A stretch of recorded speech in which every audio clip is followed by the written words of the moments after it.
Hi viewers, today we are going to discuss class 7th 8th chapter rational numbers. Before going to discuss about the rational numbers, we already learned about natural numbers, whole numbers and integers. Okay, natural number starts from 1 to and infinity. Like that, whole number starts from 0. Integers means minus, negative numbers, positive numbers and 0 all together are called integers. So now we are going to the topic rational numbers. The word rational means ratio. It is in the form of p by q, where p, q are integers and q is not equal to 0. అంటే ఇక్కడ వచ్చేటప్పటికి మనకి rational numbers అనేటప్పటికి ఏదైనా సరే ఒక fraction టైప్లో ఉండే నెంబర్స్ని గురించి మాట్లాడుతున్నాం. ఆ ఫ్రాక్షన్లో ఉండే వచ్చేటప్పటికి పాజిటివ్ అవ్వచ్చు, నెగటివ్ అవ్వచ్చు. అలానే క్యూ ప్లేస్లో మాత్రం జీరోకి ఉండకూడదు అనమాట. Q not equal to 0. Q 0 కాకుండా వేరే నెంబర్స్ ఏవైనా కూడా ఉండొచ్చు. ఇలా మనకి రేషనల్ నెంబర్స్ యొక్క డెఫినేషన్ ఉంది.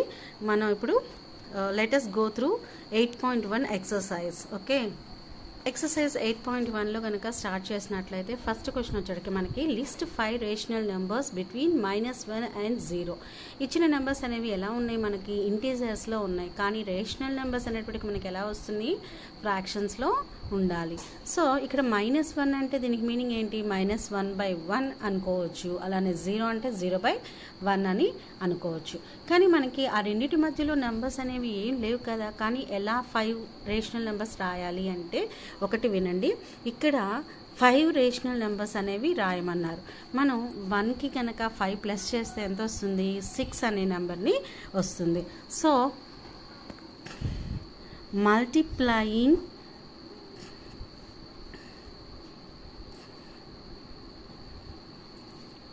numerator and denominator with 6 -1/1 అని అర్థం చెప్పాను కదా. -1/1 ఇంటూ 6/6ని రాసినట్లయితే ఏమవుతుంది, మనకి -6/6 అవుతుంది. 0/1 ఉన్నట్లు ఇక్కడ 0/1 ఇంటూ 6/6 అంటే 0/6.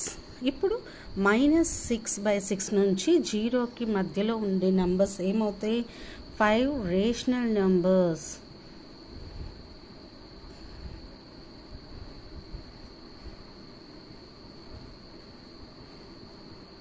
between -6/6 and 0/6 or మనం నెంబర్ లైన్ని కనుక వేసుకున్నట్లయితే మనకి 0 ఉంటుంది.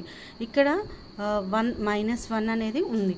ఇక్కడ మనకి నెంబర్స్ అనేవి ఏం రావాలి, -1 ప్లేస్లో ఏముండాలి, -6/6 అంటే 0 నుంచి -1కి మధ్యలో ఎన్ని లైన్స్ ఉండాలి, 5 లైన్స్ ఉండాలి. ఓకేనా, అంటే -1/6, 2/6, 3/6, 4/6, 5/6. మనల్ని ఇక్కడ రాసుకునేటప్పుడు మనం వీటి మధ్యలో ఉన్న నెంబర్స్ కాబట్టి ఇటు సైడ్ నుంచి రాస్తాం. -5/6, -4/6, -3/6, -2/6, -1/6. ఈ విధంగా మనం ఫస్ట్ సమ్ని కంప్లీట్ చేయొచ్చు. ఓకేనా, ఇంకొకసారి చెప్తాను చూడండి. ఇచ్చిన న్యూమరేటర్ డినామినేటర్ని మనం కన్వర్ట్ చేసుకున్నాము. 5 రేషనల్ నెంబర్స్ అనేవి అడిగారు కాబట్టి 6తో మల్టిప్లికేషన్ చేసాము. వాటి మధ్యలో ఉండే నెంబర్స్ అనేవి మనం ఇంటీజర్స్ కాబట్టి ఇలా తీసుకొని రాయటం జరుగుతుంది. అలానే సెకండ్ సమ్ని చూడండి. -2 and -1 ఇచ్చారు. దీనికి కూడా మనకి మధ్యలో నెంబర్స్ అనేవి ఏమీ రావు కాబట్టి multiplying numerator and denominator with 6 చేసినట్లయితే -2/1 కెన్ 1 విత్ 6/6తో మల్టిప్లికేషన్ చేస్తే -12/6 అవుతుంది. -1/1 ఇచ్చేటప్పటికి -6/6గా కన్వర్ట్ చేసుకున్నాం. 5 rational numbers between -12/6 and -6/6 are -11/6, -10/6, -9/6, -8/6, అలానే -7/6. ఇలా ఈ విధంగా మనం చేయొచ్చు. Look at the third question. -4/5 and -2/3. ఇక్కడ డినామినేటర్స్ వచ్చేటికి మనకి డిఫరెంట్గా ఉన్నాయి కాబట్టి ఎల్సిఎం తీసుకున్నాము. ఎల్సిఎం ఆఫ్ 5, 3 ఈజ్ 15 అవుతుంది. -4/5ని కన్వర్ట్ చేసుకుంటే మనకి -12/15 అవుతుంది.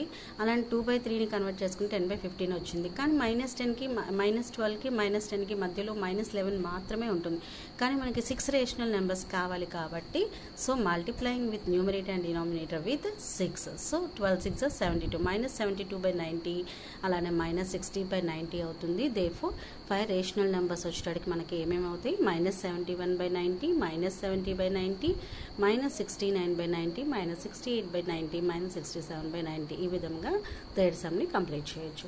అలానే ఫోర్త్ సమ్ చూసుకున్నట్లయితే ఇక్కడ కూడా ఎల్సిఎం డిఫరెంట్గా ఉన్నాయి. కానీ మనకి ఎల్సిఎం చూసుకున్నట్టే 6 వచ్చేసేస్తుంది. కన్వర్ట్ చేసుకున్నప్పుడు -3/6, 4/6 వచ్చేసినాయి. కాబట్టి ఇక్కడ మనకి ఆ రెండు నెంబర్స్కి 5 రేషనల్ నెంబర్స్ అనేవి చాలా ఉన్నాయి. సో కాబట్టి డైరెక్ట్గా -2/6, 1/6, 0, 1/6, 2/6 ఈ విధంగా ఫస్ట్ సెక్షన్ క్వశ్చన్స్ అనేవి మనం కంప్లీట్ చేయొచ్చు. ఏదైనా డౌట్ ఉంటే కనుక కామెంట్లో చేయండి. కామెంట్లో మీకు డౌట్స్ని కనుక పెట్టినట్లయితే నేను ఖచ్చితంగా ఆన్సర్ ఇవ్వగలను. Please follow my channel. Thank you. Next sums అనేవి మనకి నెక్స్ట్ వీడియోలో పెడతాను. Okay, thank you.